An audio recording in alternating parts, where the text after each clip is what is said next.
Groundwork Arts introduces students to local artists and uses the artist's work as inspiration for unique art projects that encourage students to create their very own artworks. To me, art is like having a good dog.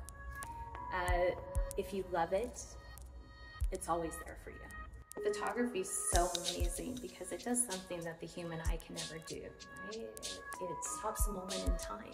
Heather Sprague is most recognized as a photographer.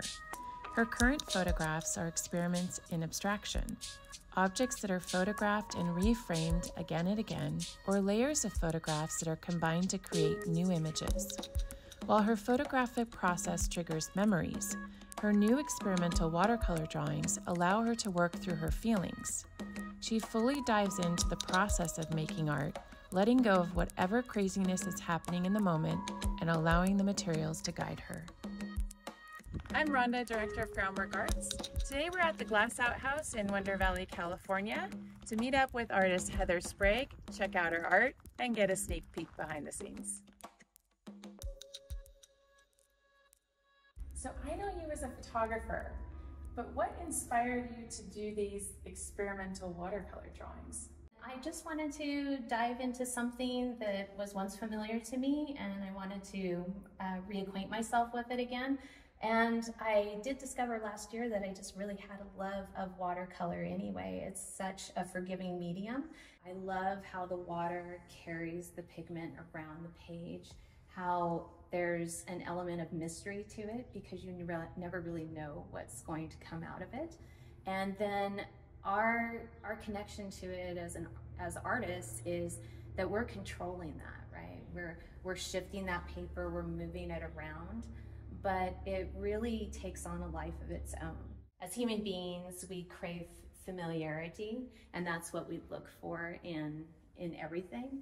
And I think that that's why people have a lot of problems with abstract art, because realistic art, it's easy to see what's familiar to us. Mm-hmm. But when we're working with abstract art, abstract's about what's familiar to us in feeling. And a lot of times abstract art brings about uncomfortable feelings. And so people tend to shy away from those. And then rather than analyzing what that is, they're just, oh, I don't like abstract art. But I love abstract art because of the way it makes me feel, whether it's bringing up a feeling of happiness or confusion or sadness or anger or whatever that is. It acts as a vessel to open up those doors. I watched a film a few weeks ago about Salvador Dali, and I kind of remembered that he really has been one of my favorite artists for a very long time. And when I did this one right here, immediately like one of his creatures with the very long legs started coming out of that. So this kind of just became this weird little long-legged creature, and I kind of see like more of a feminine face here, and she's wearing kind of this tall hat. They could be anything. They could be a crab, or they could be kind of a pair of glasses, or like little opera glasses. This one kind of reminds me of a little squid. And then this one is another one of my favorites, which is sort of a little ballerina woman resting on one hand with her dog, dancing with her dog.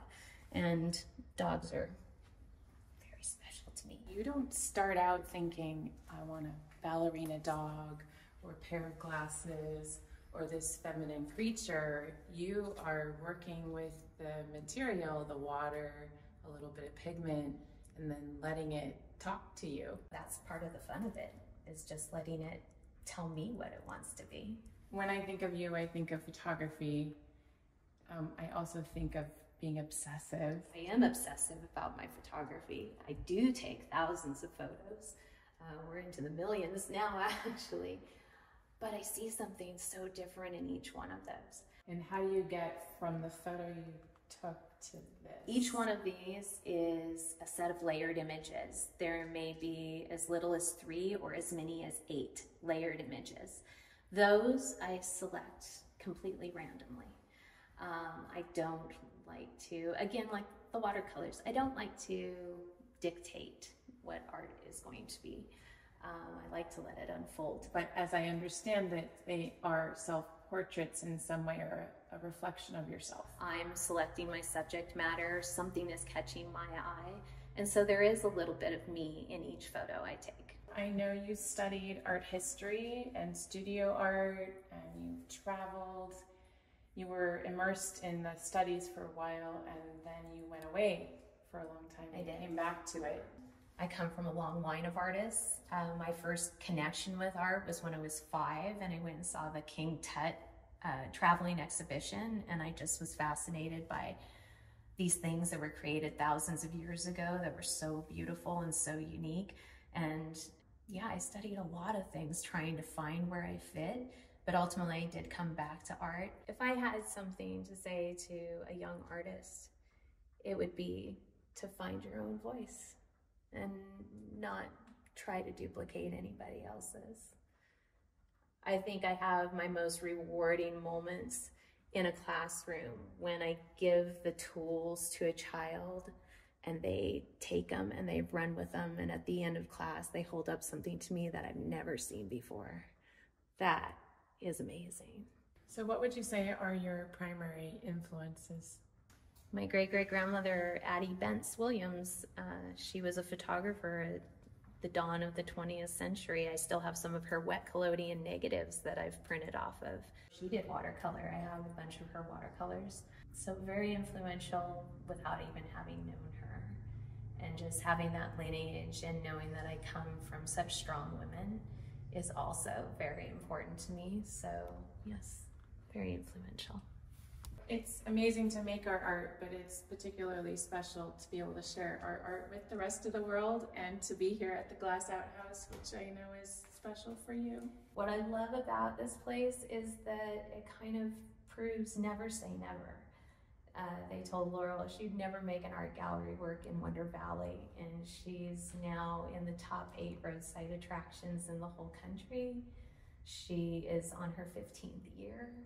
She is just a powerhouse, and I love her and I love this place. I want to thank Heather for giving us a preview of your exhibition here at the Glass Outhouse. I'm really glad we finally got a chance to do this after all these years. And I also want to thank you for being a teaching artist with all these kids and being a part of Grammar Arts.